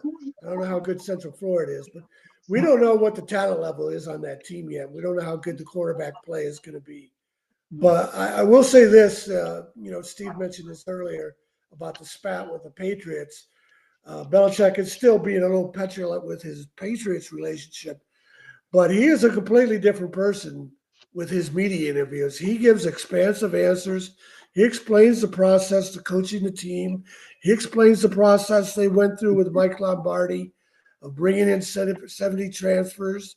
They may not have made all the right choices, but he's been explaining what's going on. Another thing that's interesting, and this was after the loss against TCU. He was very expansive with his answers, very patient with the media, and And then the other thing that one of the things that popped up on social media at the was his girlfriend, his 24-year-old girlfriend, was captured on the sideline talking to him. And it was on Twitter, and it was made to sound like she was interrupting him during the game. It wasn't. It was in the pregame warm-ups, and this was long before the kickoff. And as has been explained, that's not unusual for a family member. She's not a family member. She's a girlfriend, but essentially his partner. It's not unusual for a wife seen on the field. Mac Brown, the former coach, used to walk off the field holding hands with his wife at the game. So a lot of stuff is unfair to Belichick. He brought it on himself. His girlfriend brought it on him too, with her CBS interview interjecting. But Belichick, I think, deserves credit for his demeanor and his patience with the media. Still comes off sounding boring because of his monotone. Interview and listen to it when you write a story like I've done. You can learn something from him. So I'm not ready to write him off. We'll see what the talent level is, but I'm not ready to write him off. Yeah, we'll talk more about it tomorrow. All right, Mel, quick thoughts on Belichick. We're going to wrap it up. Well, they played on Monday night, right? So those numbers are kind of skewed. There was the only football game on. Now you mix them in on a Saturday where all the other games are going on. You're going to watch Ohio State and Texas, or are you going to watch North Carolina and TCU? Well, people are probably going to watch Ohio State and Texas. So, I mean, you got to those numbers are kind of skewed a little bit. It was the only game in town. So, yeah, I mean, he's a big name. People wanted to see if he's going to crash and burn. A lot of people wanted to see if he was going to crash and burn. A lot of people wanted to see if he's going to be able to duplicate the success that he had in New England, or if he's going to do what a lot of people think is going to happen, because he hasn't had much success without Tom Brady. So yeah, a lot of people tuned in for one of those two reasons, I would imagine. But again, those numbers are skewed because that was the only game on that particular day. Mix them in on a Saturday when all a whole bunch of other teams are playing. North Carolina is not a team you might flick through the channels, just to check. You might have, get highlight or get updates on the score, but it's probably not a football game that you're going to watch. Okay, Mel, very quickly, how can people get a hold of you? Real quickly, you can get a hold of me all the social media at Melfar Jr., and you can follow what we have going on for the kids here in Georgia and also up in Michigan at melfarsuperstar.org. A great tribute to Alfred Casa. We look forward to seeing you next Tuesday night. Tommy, quickly, of course, you and I have the Motor City Madmouth show beginning at 8 o'clock p.m. Eastern time. Real quickly, how can they get a hold of you? And they'll see us again tomorrow night. You'll go into more details. TomShanahan.report is my website with my stories and podcasts. Shanny4055 is my Twitter page. Buy my book. I mentioned Jimmy Ray earlier. There are no two better books on college football integration than mine, Ray of Light and The Right Thing to Do. All right, Candy, quick station break, and then we are done. I appreciate everybody for being on. Stephen Reichel was great. Tommy and Mel, as usual, were great. Candy did a great job. Hopefully we'll have Marvin and Ben on next week. Go ahead, Candy.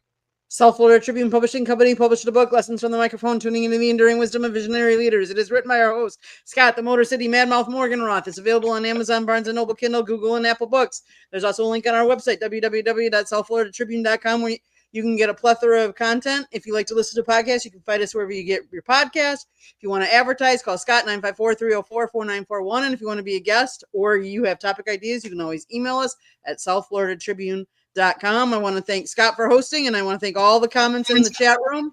Thank you so much. We'll see you guys next week.